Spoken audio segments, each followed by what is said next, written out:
시청자 여러분 안녕하십니까? VOA 뉴스투데이 시작합니다. 최근 발표된 미국 민주당의 2024 정강에서 북한 비핵화 문구가 빠진 것과 관련해 일각에서는 대북 정책에 변화가 있는 것이 아니냐는 우려가 제기됐습니다. 그러나 미국의 전직 고위 관리 등 전문가들은 미국의 북한 비핵화에 대한 의지는 확고하다면서 과도한 의미 부여를 경계했습니다. 안준호 기자가 보도합니다. 미국 민주당 대선 후보인 카멀라 해리스 캠프에서 민주당 정강 작성에 참여한 콜린 칼 전 미국 국방부 정책차관은 새 정강에 북한 비핵화 문구가 포함되지 않은 것과 관련해 20일 시카고 전당대회 외신 브리핑에서 입장을 밝혔습니다. 칼 전 차관은 정강 정책에 의도하지 않은 지나친 의미를 부여하는 것 같다면서 한반도 비핵화는 바이든 행정부의 목표로 남아있으며 해리스 행정부에서도 그럴 것이라고 밝힌 것입니다. 이어 단기적으로 우리의 우선순위는 한국을 포함해 일본 등 동맹을 북한의 위협으로부터 보호하고 억제를 강화하는 데 있어야 한다고 강조했습니다. 앞서 한국 등 일각에서는 공화당에 이어 민주당에서도 2020년 정강에 담겼던 북한 비핵화 목표 문구가 빠지자 미국의 대북 정책에 변화가 생기는 것 아니냐는 우려가 제기됐습니다. 이와 관련해 시드니 사일러 전 백악관 국가안보회의 한반도 국장은 21일 BOA에 미국은 북한 비핵화 목표를 포기하지 않을 것이라고 단언했습니다. I would say the furthest thing I think from the minds of those who would have crafted the platforms was to give up on the denuclearization of North Korea. So I do not think that the absence of any mention of denuclearization in the Democratic Party's platform reflects any change in U.S. policy. 미국의 전문가들은 또 정강은 정치적 문서로 실제 정부가 집행하는 정책과는 차이가 있을 수 있다고 지적했습니다. Political party platforms, they don't reflect government policy currently, and they don't even necessarily reflect government policy in the future. These are political documents. They're not policy documents. 리비어 전 수석 부차관보는 그러면서 한국의 자체 핵무장론에 따른 역효과를 지적했습니다. I think that a nuclear-armed South Korea would create all sorts of difficulties for the Korean people. It would end any possibility of the denuclearization of North Korea. It would raise tensions on the Korean peninsula to an even higher level. It would probably provide an incentive for North Korea to use its nuclear arsenal actively or in a threatening manner before South Korea obtained its own nuclear weapons, therefore precipitating a crisis on the Korean Peninsula and a possible war in the Korean Peninsula. 반면에 북한의 비핵화 문구가 민주공화 양당의 정강에 포함되지 않은 것은 이상적인 바람보다 현실을 인식하고 있기 때문이라는 분석도 나옵니다. That doesn't mean that denuclearization can't be an eventual goal, but it's certainly not the short-term goal. Because if that's what you're trying to get, you're going to fail. So I think that that's the nature of the situation, and to simply drop the subject means that nobody wants to accept responsibility for having failed to accomplish that goal. 베넷 선임 연구원은 그러면서 현재 단계에서는 미국의 핵 우산이 매우 적절하다면서 그러나 한국이 자체 핵무장으로 가는 걸 막기 위해서는 미한 양국이 북한의 핵 위협 증가를 억제하기 위한 실질적인 조치를 취해야 한다고 제언했습니다. BOA 뉴스 안준호입니다. 조 바이든 미국 대통령이 지난 3월 승인한 핵무기 운용 지침 개정안은 새로운 핵무기 운용 전략이 특정한 하나의 단체나 국가의 위협에 대한 대응책이 아니라고 션 세벗 백악관 국가안보회의 NSC 대변인이 밝혔습니다. 세벗 대변인은 21일 최근 언론 보도와 관련해 VOA 뉴스센터에 보낸 성명에서 이같이 밝히고 미국은 러시아와 중국, 북한의 핵무기 고도화에 대해 반복적으로 우려를 표명해왔다고 말하고 억지력을 강화해 핵 위험을 줄이고 군비 통제 외교를 통해 이견을 해소하는 데 계속 노력을 집중할 것이라고 강조했습니다. 또 미국의 핵 정책은 핵 위험을 줄이고 억지력을 안정적으로 유지하기 위한 노력의 일환으로 정기적으로 개정된다면서 이전 4개 행정부와 마찬가지로 이번 행정부도 핵태세 검토와 핵무기 운용 지침을 발표했으며 지침의 구체적인 내용은 기밀이지만 그 존재는 결코 비밀이 아니다라고 설명했습니다. 앞서 지난 20일 뉴욕타임스는 바이든 대통령이 승인한 핵무기 운용 지침 개정안은 중국과 북한, 러시아가 조율해 미국의 핵 위협을 가할 가능성에 대비하는 데 집중하고 있다고 보도했습니다. 미국과 한국, 일본의 캠프 데이빗 정상회의가 1주년을 맞은 가운데 미한일 3국 협력의 궁극적인 목표는 동북아시아와 그너머 지역의 안보를 제공하는 것이어야 한다고 미국 상원 외교위원회 공화당 간사인 제임스 리시 의원이 밝혔습니다. 리시 의원은 20일 BOA의 관련 논평 요청에 오늘날 미한일 3국 관계는 한국 윤석열 대통령의 정치적 용기와 기시다 후미오 일본 총리의 지혜와 신뢰 덕분에 강력하다면서 미국은 지난 2년간의 동력을 바탕으로 일관된 관여를 지속해야 한다고 밝혔습니다. 그러면서 우리의 궁극적인 목표는 동북아 및 그너머 지역에 안보를 제공하고 어떤 정치적 마찰에도 견딜 수 있는 미래지향적인 3국 파트너십이어야 한다고 강조했습니다. 리시 의원의 이 같은 발언은 오는 11월 미국에서 대통령 선거가 치러지고 일본의 기시다 총리는 다음 달 자민당 총재 선거에 출마하지 않겠다고 밝힌 가운데 나왔습니다. 북한이 노동자를 유학생으로 위장해 러시아에 파견하고 있다는 최근 언론 보도와 관련해 미국 국무부는 북한 노동자 해외 파견의 불법성을 지적했습니다. 그러면서 북한은 강제 노동 관행을 끝내고 주민들의 필요를 우선시할 것을 계속 촉구하고 있다고 밝혔습니다. 김시영 기자가 보도합니다. 미국 국무부는 북한 유학생이 러시아의 불법 노동자로 파견되고 있다는 최근 한국 언론 보도와 관련해 유엔의 대북 제재는 여전히 유효하다고 강조했습니다. 국무부 대변인은 20일 관련 사안에 대한 VOA의 논평 요청에 우리는 유엔 및 북한 주변국과의 외교를 포함해 모든 회원국의 제재 이행을 계속 독려할 것이라며 이같이 밝혔습니다. 유엔 안전보장이사회는 2017년 12월 북한의 장거리 미사일 도발에 따라 채택한 대북결의 2397호를 통해 모든 회원국들에게 북한 노동자의 고용을 금지하고 기존 북한 노동자들은 2019년 12월까지 본국으로 송환하도록 했습니다. 국무부 대변인은 이어 북한은 어린 학생들의 대규모 동원과 강제 노동 등을 통해 자국민을 계속 착취하고 있으며 이들에게 혜택을 줄 수 있는 재원을 불법적인 대량 살상 무기와 탄도미사일 프로그램 구축에 전용하고 있다고 비판했습니다. 그러면서 미국은 북한에게 나라 안팎에서 벌어지는 강제노동 관행을 끝내고 무기보다는 주민들의 필요를 우선시할 것을 계속 촉구하고 있다고 밝혔습니다. 이어 국제사회는 북한의 무책임한 행동을 중단하고 유엔 안보리 결의에 따른 의무를 준수하며 진지하고 지속적인 외교에 나서야 한다는 강력하고 단합된 메시지를 보내는 것이 중요하다고 강조했습니다. 또 미국은 북한의 국가계획위원회와 노동성을 강제노동이라는 국가 정책을 실행하는 역할과 관련한 심각한 인권 침해를 이유로 특별지정 제재 대상에 추가했고 북한 노동자 수출에 관여하는 개인을 계속 제재하고 있다고 밝혔습니다. 앞서 한국의 동아일보는 20일 북한이 지난 6월 러시아와 관계를 격상시키는 새 조약을 체결한 후 유학생으로 위장한 노동자들을 러시아에 집중 파견하는 동향을 우리 정부가 주시 중인 것으로 알려졌다고 보도했습니다. 이와 관련해 최근 한국 국가정보원 산하 국가안보전략연구원 김광진 북한인권센터장은 안보리 상임이사국인 러시아는 자신이 동의한 대북결의 위반 행위를 공개하지 않고 관광비자나 교육비자 등을 통한 북한 노동력을 확보하는 편법을 쓸 것이라고 밝혔습니다.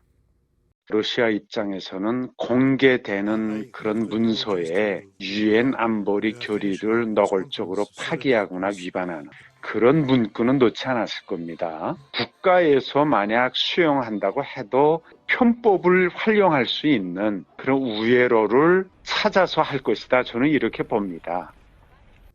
이런 가운데 지난 1월 러시아 크렘린궁 대변인은 북한을 러시아의 매우 중요한 파트너라고 강조하면서 우리는 민간 분야를 포함한 모든 분야에서 관계를 더욱 발전시키려 한다고 밝혔습니다. VOA는 유엔 주재 북한 대표부에 해당 사안에 대한 입장을 요청하고 답변을 기다리고 있습니다. VOA 뉴스 김시영입니다.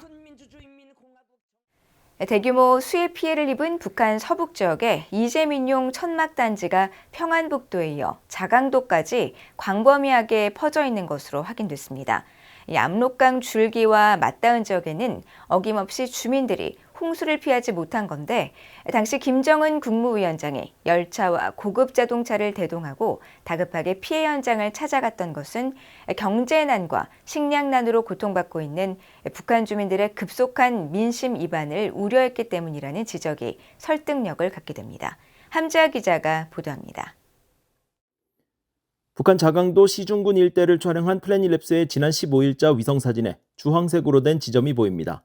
이곳은 평범한 학교 운동장이지만 8월부터는 우주에서도 식별될 정도의 밝은 주황색 빛을 드러내고 있습니다.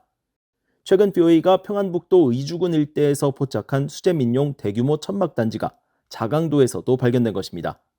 천막단지, 즉 수재민용 텐트촌이 형성된 곳은 만포시와 초산읍, 장백 노동지구 등 자강도 내에서만 모두 6곳에서 확인됐습니다. 앞서 BOA는 플래닛랩스의 위성사진을 분석해 의주군과 주변 지역 약 9곳에서 주황색과 노란색 천막단지가 만들어졌다고 보도했는데, 이번에 발견된 지역까지 합치면 최소 15곳에서 천막단지가 확인된 것입니다. 이들 천막촌들은 모두 수해 피해 발생 직후 만들어졌으며 압록강과 자성강, 장자강 등 강변 옆 마을이라는 공통점이 있습니다. BOA가 미처 발견하지 못한 마을들과 한눈에 식별되는 주황색이나 노란색, 파란색이 아닌 녹색이나 회색 계열의 천막을 사용한 경우까지 감안하면 천막촌이 만들어진 곳은 더 많을 것으로 추정돼 북한 주민들의 피해가 예상보다 훨씬 클 것으로 우려되고 있습니다. 수해 피해 당시 김정은 국무위원장은 급히 자신의 열차를 타고 현장에 도착했고, 렉서스 차량을 타고 물에 잠긴 도로를 지나거나 고무보트를 타고 현장을 둘러봤습니다. 또 주민들 앞에서 수해 피해 규모를 보도한 한국의 언론들을 비난하기도 했습니다. 한국 정부와 전문가들은 이번 수해가 그만큼 심각하고 이로 인한 흉흉한 민심을 외부의 탓으로 돌리려는 의도로 분석했습니다. 북한이 대규모 수해 피해로 전 사회적 역량을 동원해야 하는 비상 상황에서 비난의 대상을 외부로 돌림으로써 민심 이반을 최소화하려는 의도가 있는 것으로 봅니다. 적대적 두 국가 부분을 주민들에게 적극적으로 어필하고 공세적으로 하려면 뭔가 적당한 명분이 있어야 되고, 그리고 지금 현 시점에 그 대적의식을 조금 더 고양을 시켜야 되거든요. 그 부분을 국가 재난과 연관을 시켜서 지금 김정은이 직접 어필을 하니까 이건 지극히 비정상적인 상황인 거죠. 북한의 심각한 피해 상황과는 달리 압록강을 국경으로 마주하고 있는 중국 측에서는 강의 범람이나 수재민의 대규모 천막촌 등이 보이지 않습니다.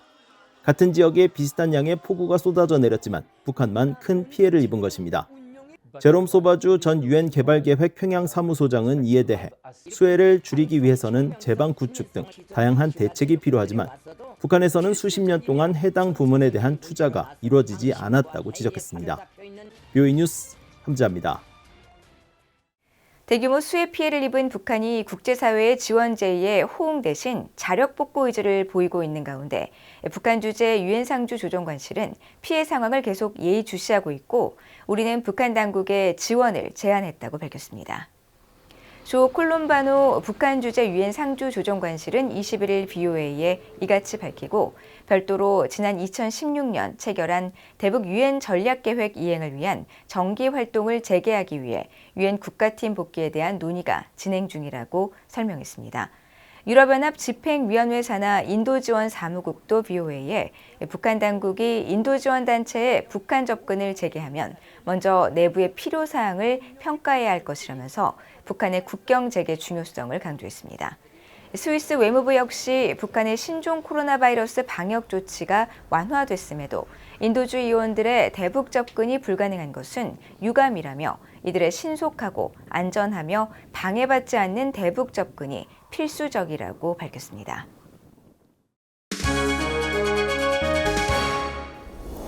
국제뉴스입니다. 토니 블링컨 미국 국무장관이 이스라엘과 팔레스타인 무장정파 하마스 간 휴전 협상에 조속한 타결을 거듭 촉구했습니다. 블링컨 장관은 20일 이스라엘과 휴전 중재국인 이집트와 카타르 방문을 마치고 미국으로 돌아가기 전 카타르 수도 도하에서 기자들에게 협상은 완료돼야 하고 앞으로 며칠 안에 타결돼야 하며 그 결승선 통과를 위해 가능한 모든 일을 할 것이라고 밝혔습니다. 이어 미국은 가자 지구에 대한 이스라엘의 어떠한 장기적 점령도 허용하지 않는다면서 최근 중재국 카타르, 이집트와 도출한 새 합의안은 이스라엘군의 가자 지구 철수 일정과 장소를 명확히 밝히고 있고 이스라엘도 이에 동의했다고 강조했습니다. 한편 하마스가 휴전 협상 조건으로 조 바이든 미국 대통령이 5월 31일 제시했던 가자 지구 내 전투 중지와 이스라엘군 철수를 주장하고 있는 가운데 이집트 수도 카이로에선 이번 주 중 휴전 협상이 재개될 것으로 알려졌다고 로이터 통신이 보도했습니다. 이스라엘에 대한 이란의 보복은 철저한 계획 아래 시간을 두고 이루어질 것이라고 이란 당국이 밝혔습니다. 알리 모함마드 나이니 이란 이슬람 혁명 수비대 대변인은 20일 성명을 통해 이같이 밝히고 시간은 우리에게 유리하고 대응을 위한 대기 시간은 길어질 수 있다고 말했습니다. 나이니 대변인은 이어 이스라엘을 겨냥해 적은 계산되고 정확한 대응을 기다려야 할 것이라면서 지도자들이 상황을 검토하고 있으며 향후 이뤄질 대응은 종전에 펼쳤던 작전들의 반복은 아닐 것이라고 강조했습니다. 이란과 하마스, 레바논, 헤즈볼라, 예멘 후티 반군 등 영내 친이란 무장 세력들은 지난달 이란 수도 테헤란을 방문했던 하마스 1인자 이스마일 하니의 정치국 의장이 암살당하고 헤즈볼라 고위군 관리가 이스라엘에 의해 제거당한 뒤 보복을 예고한 상태입니다.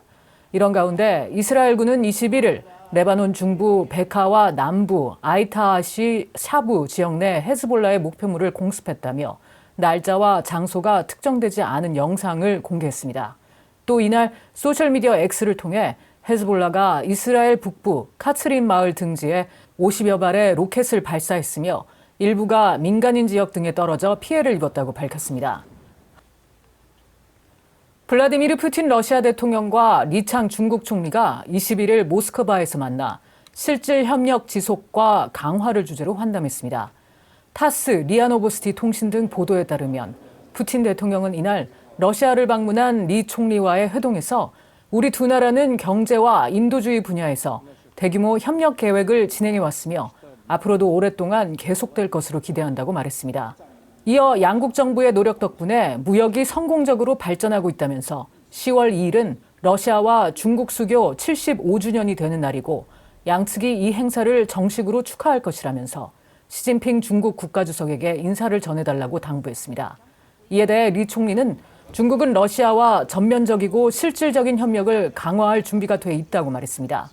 리 총리는 앞서 이날 미하일 미슈스틴 러시아 총리와 회담하고 투자 협력 계획에 서명했으며 고도 자동화 차량 이용 화물 운송과 해양 수색 구조, 화학 산업, 녹색 건설 분야 협력 강화를 위한 양해 각서도 체결했습니다. 이 자리에서 리 총리는 중국은 러시아와의 파트너십을 격상할 준비가 돼 있다고 말하고 수교 75주년을 강조하면서 우리의 다각적인 협력이 굉장한 회복력을 보여주는 만큼 양국이 협력을 더욱 심화할 것으로 확신한다고 밝혔습니다. 우크라이나군이 21일 러시아 수도 모스크바 일대를 겨냥해 개전 이래 최대 규모 드론 공격을 감행했다고 러시아 당국이 밝혔습니다. 러시아 국방부는 이날 총 45기의 우크라이나 드론을 파괴했으며 이 중에는 모스크바에서 파괴된 11기가 포함되어 있다고 발표했습니다. 세르게이 소비안인 모스크바 시장도 사회관계망 서비스 텔레그램을 통해 우크라이나의 이날 공격은 모스크바를 겨냥해 드론을 이용한 최대 규모 공격 시도 중 하나였다면서 일부 드론은 크렘린에서 남쪽으로 38km가량 떨어진 포돌스크시 상공에서 요격됐고 모스크바의 다층 대공 방어망을 통해 드론 공격을 모두 막아냈다고 주장했습니다. 앞서 러시아에선 지난해 8월 모스크바를 향해 발사된 드론 1기가 모스크바 남동쪽 보스크레센스키 지역 상공에서 요격됐고 같은 해 5월에는 크렘린궁 상공에 드론 2기가 출현한 바 있습니다. 우크라이나는 러시아에 대한 드론 공격을 계속하고 있지만 인구 2,100만 명이 넘는 모스크바 일대에 대한 주요 드론 공격은 드물었다고 로이터 통신은 보도했습니다. 한편 러시아군은 20일 우크라이나 동부전선의 전략 요충지인 니우요크를 추가 점령했다고 주장했으며 볼로디미르 젤렌스키 우크라이나 대통령은 동부전선 포크로우스크, 토레츠크에 대해 군 총사령관으로부터 보고를 받았다면서 상황이 어렵다고 말했습니다. 지금까지 국제뉴스였습니다. 이상으로 BOA 뉴스투데이를 모두 마칩니다. 시청해주신 여러분 고맙습니다.